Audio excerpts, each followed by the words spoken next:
اهلا وسهلا بيكم. معاكم مهندس احمد صلاح، وفي فيديو سريع جدا هنشوف مشكله بتواجهنا كلنا، الا وهي ان احنا عندنا سكاشن موجوده في الفيو بتاعنا، والسكاشن دي غير مستخدمه في اي شيت، وبالتالي انا محتاج في البرزنتيشن النهائي ان هي تكون مش معايا او مختفيه بمعنى صح.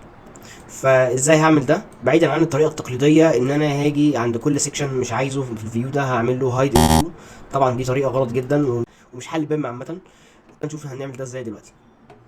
طيب، اول حاجه هلاحظ عندي في المشروع بتاعي ان كل الشيتات الشيت نمبر بتاعها موجود فيه حرف الاي، اللي هو A102 A103 A104.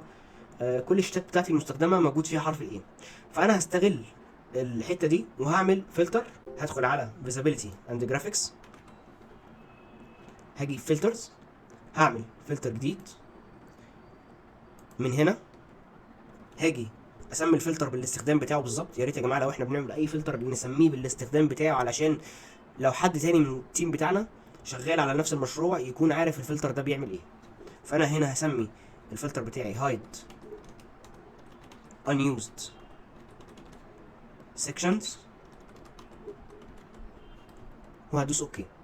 هقول له والله الفلتر ده خاص بكاتيجوري السكشنز، والبارامتر بتاعي اللي هو sheet number doesn't contain حرف الاي بس.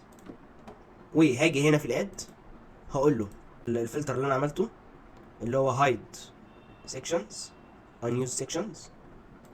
اوكي، هاجي في الفيزابيلتي هنا هقول له والله اخفي كل السكاشن اللي بينطبق عليها شروط الفلتر ده، وهدوس اوكي.